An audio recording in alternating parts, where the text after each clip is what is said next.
Jaga malam-malam Lailatul Qadar jangan sampai hilang. Bagaimana menjaganya? Kalau kapan itu nggak bakal bisa 100% kita dapetin, kecuali memang Allah buka sama kita tanda-tandanya, dan itu tidak mustahil bagi Allah Subhanahu wa taala.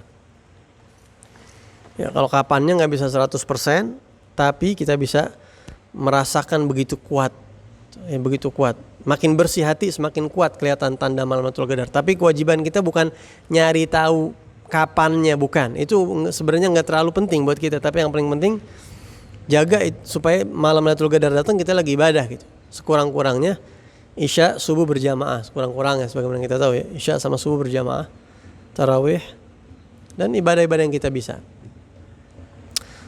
Dan kata ulama, usahain sepanjang malam bulan Ramadan itu jangan tinggal amalan-amalan yang ringan tapi pahalanya gede. Cari amalan-amalan yang ringan tapi pahalanya besar. Sedekah 1 miliar, gede gak pahalanya? Gede. Bisa gak semua orang? Gak bisa, susah. Nah, ente cari yang ente bisa aja. Apa amalan yang enteng tapi pahalanya besar? Apa? Contohnya baca ayat kursi. Ayatul kursi ta'dilu ruba'al Qur'an. Dalam riwayat dikatakan baca ayat kursi 1 kali pahalanya sama kayak seperempat Al-Quran. Berapa juz tuh? 7 juz setengah. Baca sekali ayat kursi sama kayak baca Al-Quran 7 juz setengah. Jadi kalau ente baca 4 kali kayak khatam Quran. Ya, suratul Ikhlas ta'dilu thulutsal Quran.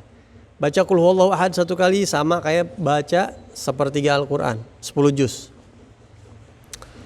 Kalimatani khafifatani 'ala lisan, thaqilatani fil mizan, habibatani lirrahman, subhanallah bihamdi subhanallahil azim. Ada 2 bacaan kata Nabi enteng dibaca tapi berat timbangannya. Allah demen banget. Subhanallah bihamdi subhanallahil azim.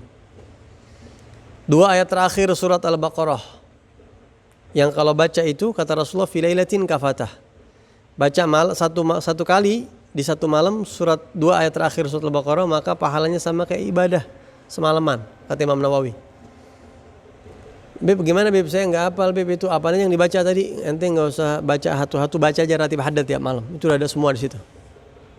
2 ayat terakhir Al-Baqarah ada, ayat kursi ada, subhanallah bihamdi subhanallahil azim ada, semuanya ada, qul huwallahu ahad, semua ada. Jadi tiap malam baca ratib haddad. Itu amalan-amalan yang ringan-ringan tapi pahalanya segudang-segudang tuh. Segede apaan tahu pahalanya.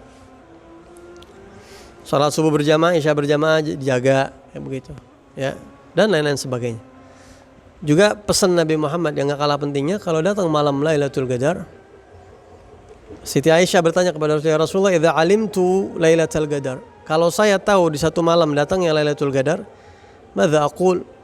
Saya baca apa ya Rasulullah? Yang paling bagus baca apaan di malam Lailatul Qadar? Ini dari Nabi loh. Kata Nabi, "Guli Allahumma innaka afuun tuhibbul afwa fa'fu anni." Kalau ente tahu dapat bocoran ini malam Lailatul Qadar, baca apa? Baca ini, kata Nabi. Ya Allah, engkau Maha Pemaaf, suka memaafkan, maafkan aku. Baca itu. Jadi kalau datang malam Lailatul Qadar minta apa? Minta maaf sama Allah. Minta maaf sama Allah. Sayang amat Beb cuma minta maaf doang. Apa kita nggak minta mobil, minta rumah, minta jabatan, minta karir, minta itu pikiran ente. Ente nggak tahu betapa pentingnya maaf dari Allah itu.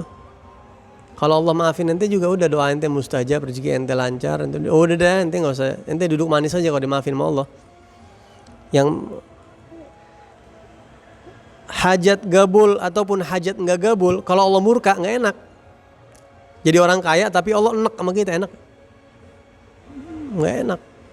Banyak salah kita yang belum dimaafin sama Allah, tapi duit banyak, nggak enak. Tapi kalau Allah udah maafin kita, Allah udah ridhoin kita, dimaafin semua kesalahan-kesalahan kita dihapus, bagaimanapun keadaan kita udah enak aja udah. Ya, senang susah udah pasti enak, dan nggak mungkin dibikin nggak enak sama Allah. Kalau orang udah dimaafin sama Allah Subhanahu Wa Taala.